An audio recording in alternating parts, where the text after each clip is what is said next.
Hi there, folks. The SNP, I think they've named their party wrong.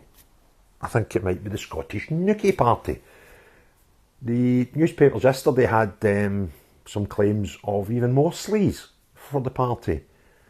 And in this instance, it appears that not only have two of their politicians been having an affair, one of them in a relationship and they're described as having a partner, and the other one described as being married. Which is sleazy enough. But this one, the allegation is, it happened during both lockdowns in 2020 and 21. And the story goes that apparently all people in the party knew about this. It was apparently a poorly kept secret. Rumours were rife throughout the party, and both the politicians' partner and the other one's, well, I don't know if it's wife or husband because they've not declared that yet, but they became aware of it. And it only came to light when texts were found.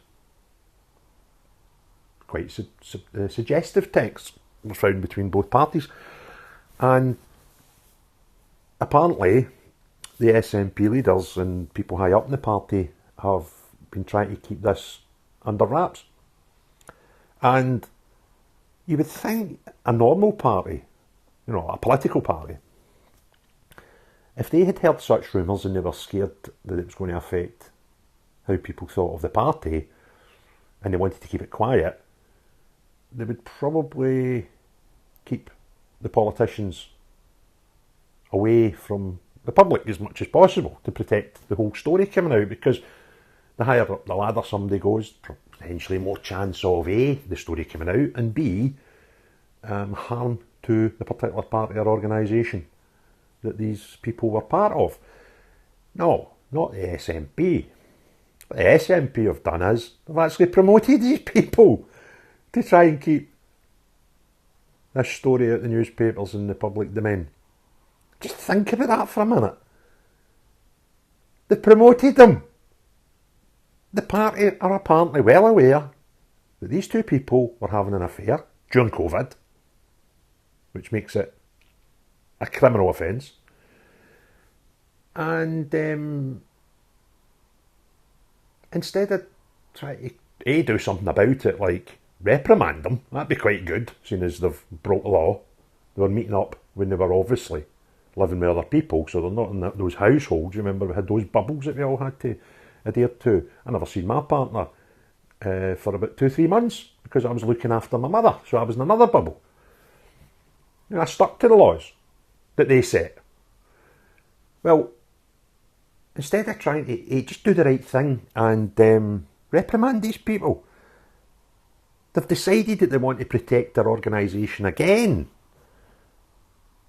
and keep it secret and promote them. They absolutely beggar belief. They live in a bubble where they can do no wrong. If anybody has got a powerful position, like running these parties, and I'm not suggesting Humza and the likes. I'm talking about the people behind that. The people that run the PR and the management of these organisations. If they think that's the way to deal with this, they are absolutely crackpots. They're crackers. They've lost the plot.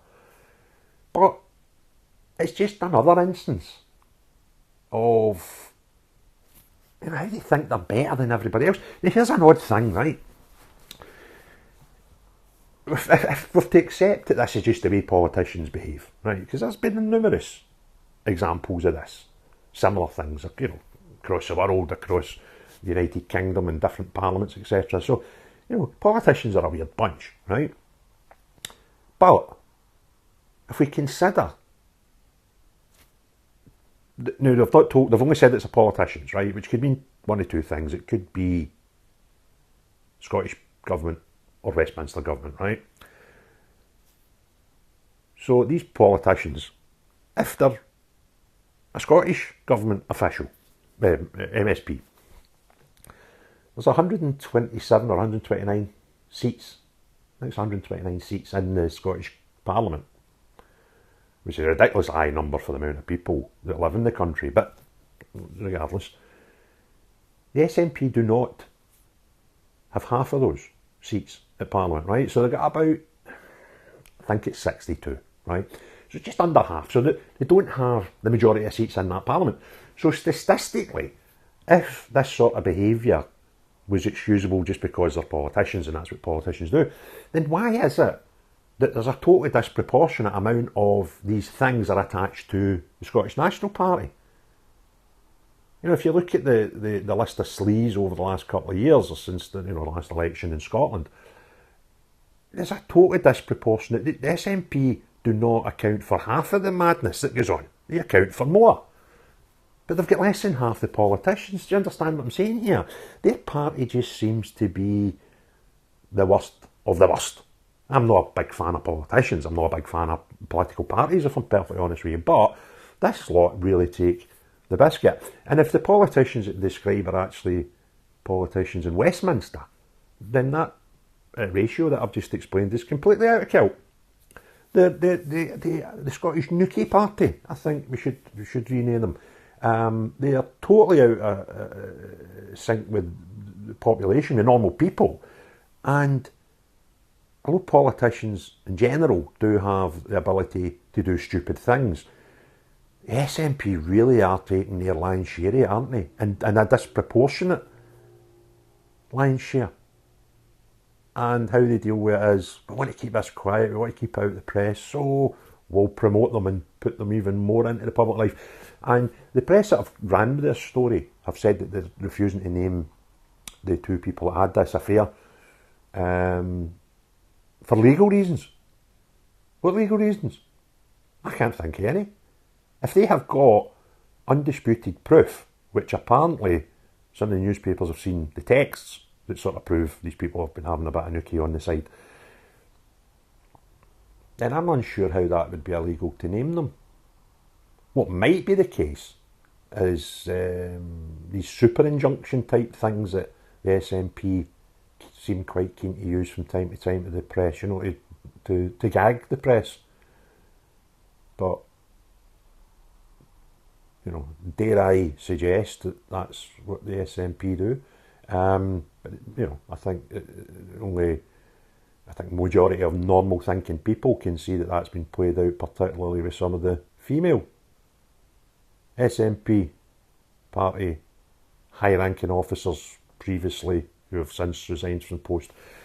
That these sort of super injunctions do exist, but honestly, they're absolutely barking. Every day, they just never, listen, I'm not a great fan of theirs, I think that's perfectly evident, but through putting these videos out, I do start speaking to people in a wider circle, and people contact me and talk to me, and they leave messages on the videos, and you can see that even people that were the biggest of independent supporters and at some point in their life been SNP supporters are actually turning away from them, because they're absolutely bonkers. These people are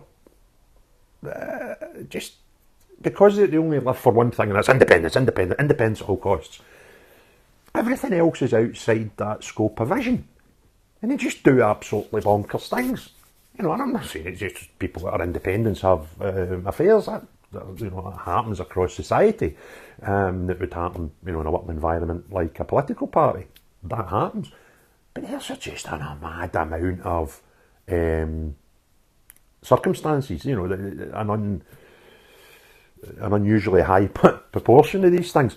And the way they deal with it is not to actually just say, can we have a sit down, you two are at it, you're married, you've got a partner, you can't be doing this, and we're going to curtail your political career for a wee while. Let's mob promote them. Barking. Absolutely barking. So, every day, the Scottish Nookie Party seem to be losing respectability in society, and bring on an election, please, you crackpots.